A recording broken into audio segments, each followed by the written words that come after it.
مور داسې یو رشته ده چې دا داسې مکرمه معززه معظمه معظمه محترمه عفیفه طاهره طیبه پاکه رشته ده چې په کائنات سرزمین کې د مور غوندې پاکه رشته نشته. تا هغه پرې نه ښود. داسې عالم شه زما محترم عثمان ذی نورین رضی الله تعالی عنہ په باره کې راځي. عثمان ویل وای چې کله مې په دا سترګو باندې د محمد رسول الله چهره لیدلې ده قسم دې د هغې نه بعد ما خپلو اندامونو ته نه دي کتلې محترم خپلو اندامونو. ما وی چې دا سترګې دا د محمد رسول الله چهره ویني او دا د محمد رسول الله د چهرې دیدار کوي نو زه به د دې سترګو غسل او اودس مات نه کړم چې زه به پې اندام ته وګورم. ما ټوله زندګي داسې صرف کړه د مرګ په تخته باندې سملاستم خو اندامونو ته مې ونه کتل محترم. چې کله په یو قوم کې بې حیایي عام شوه د ټولو نه مخکې به الله وي د رزق تنګي پې باندې راولوي. اوس موږ تاسو د مشاهده وکړو هر دویم کور به دا دغه کوي یاره جي رزق مې تنګ دی رزق مې جي کمزور دی مال کې مې جي برکت نشته. هر دویم کور به وي په سلو کې که زه یو جمله وویم چې په سلو کې به 95% خلک هغه به دا فریاد کوي چیرې جي ډېره تنګ دستي دی جي حالات بګړو دي بالکل تباہ و برباد دي. د هغې زه یو وجه ویم چې کله بې حیایي عام شي نو تنګ دستي به عام شي الله وي. او زه یو عجیبه جمله ویم نبی علیہ الصلوۃ والسلام مبارک فرمایل چې څنګه زمانه مخکې بے حیایي عام وا او داسې بے حیایي عام وا چې مختلف اقسامو د هغې یو قسم پکې داسې و چې زمانه جاهلیت کې به جاهلانو په کور باندې جنډه ودرولې وه د زنا او د بدکارۍ به یو عظیمه جنډه وه. هغه جنډه به د دې علامه وه چې دې کور ته ډایرکټ راتلی شي پیسې ورکوو د خپل جسم حوس پوره کوو ذات. یو دا عالم. نمبر 2 یو دا عالم چې خلکو به خپلې میندې او خویندې او ښځې خرڅولې داسې به یې خرڅولې چې خاوند به ښځه رابار کړه د یو مالداره سړي کور ته به یې بوتله په عربو کې چې بدکاري به یې ورسره وکړه د هغې به یې ډېر خیال ساته چې د دې نه کوم بچی پیدا شي چې یاره جي زمونږ دا بچی اعلی نسب والی خپله ښځه به په بدکارۍ باندې ورکړه خپله خور به په بدکارۍ باندې خرڅوله خپله مور به په بدکارۍ باندې به خرڅوله. مخکې وپسې ځم چې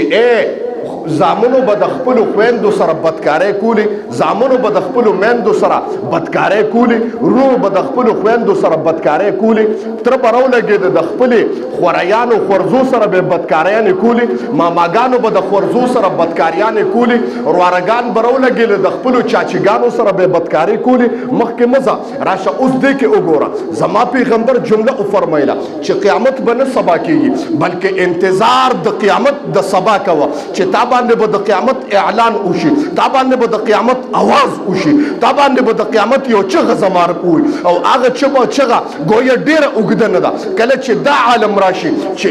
رور خپله خور پرې نه دي وګوره دې معاشره کې رور خپله خور پرې نه ښوده اواز غوږ ته راورسېږي چې یو رور د خپلې خور سره خپل مخ تور کو لرې مزه اواز به دې غوږ ته راورسېږي چې یو زوی د خپلې مور سره بدکاري وکړه یاره جي یو زوی د خپلې مور سره د خپل مخ تور کو لرې واپسې مزه یاره جي یو رور راولګېده دروندار سره بدکاري وکړه یو بتیجه ولګېده د خپلې ترور سره بدکاري وکړه یو واره راولګېده د خپل د تر لور سره بدکاري وکړه یو ماما راولګېده د خپلې خورزې سره بدکاري وکړه تر راولګېده د خپلې ورورې سره بدکاري وکړه. زما پیغمبر جمله وفرمیله کله چې داسې عام شو پوه شه قیامت ته رانږدې شه محترم. دا شی عام دی که نه دی؟ وګورئ مانه خور پاتې نه شو زمانه مور پاتې ندای منبر و محراب کې اسلم شیخ پوری رحمت الله علیه یو واقع لیکلی ده وایي یو نوجوان هغې جړلې جومات کې راته ما وی ولې جاړې وایي حضرت کیبل ته ناستم د مور سره په بړستن کې مور خو مې وی بچی مې دی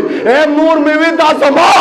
د تل نه پیدا دی وایي قسم دی چې اندام مې حرکت وکړو هغه ټایم کې مې فراغت وشو د خپلې مور سره. حضرت څوک ما وی ظالمه د کوم بدن نه چې ته پیدا یې او ستا په دې بدن کې چې کوم وینه ګرځي ظالمه دا خو ستا د مور وینه ده ستا په دې خولې کې چې کومه ژبه ده ظالمه دا خو ستا د مور ژبه ده. زه به تاته یو جمله ووایم چې دا مور داسې یو رشته ده چې دا داسې مکرمه معززه معظمه معظمه محترمه عفیفه طاهره طیبه پاکه رشته ده چې په کائنات سرزمین کې د مور غوندې پاکه رشته نشته تا هغه پرې نه ښوده داسې عالم شه زما محترم نو بې حیایي عام شوه اوس تاسو عذابونه وګورئ قرآن کې الله فرمایي لهم عذاب علیم علیم وایي عذاب درناک فی الدنیا والآخره الله وایي دنیا کې هم د هغې راشه ته د صحابه کرامو حیا وګوره ته زما د پیغمبر حیا وګوره ته د هغه پیغمبر امتینې عایشه ام المؤمنین رضی الله تعالی عنها فرمایي وایي قسم دې په عربو کې د ټولو نه زیاتې حیادارې ښځې باکرې ښځې وي باکرې هغه چې نواده کړې ښځې وي لیکن قربان د محمد رسول الله نشم وی زما جانان زما محبوب او د الله محبوب قسم دی وی د سلو زرو د باکرو جنکو نه پکې زیات حیا او محترم زمون په مونږ خو د هغه پیغمبر عثمان زینورین رضی الله تعالی عنہ په باره کې راځي عثمان ویل وی چې کله مې په داسترګو باندې د محمد رسول الله چهره لیدلې ده قسم دی د هغې نه بعد ما خپلو اندامونو ته نه دي کتلې محترم خپلو اندامونو ما وی چې دا سترګې دا د محمد رسول الله چهره ویني او دا د محمد رسول الله د چهرې دیدار کوي نو زه به د دې سترګو غسل او اودس مات نه کړم چې زه به پې اندام ته وګورم ما ټوله زندګي داسې صرف کړه د مرګ په تخته باندې سم لاستم خو اندامونو ته مې ونه کتل محترم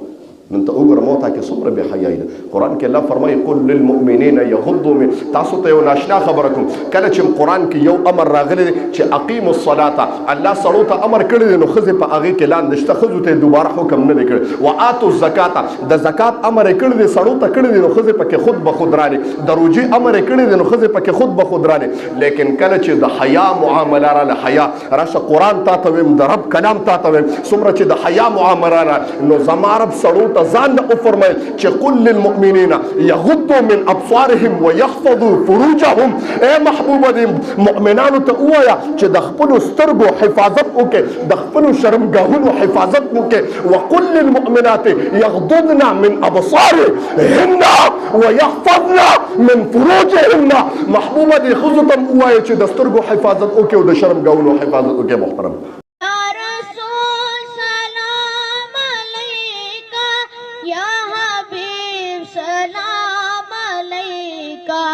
سلام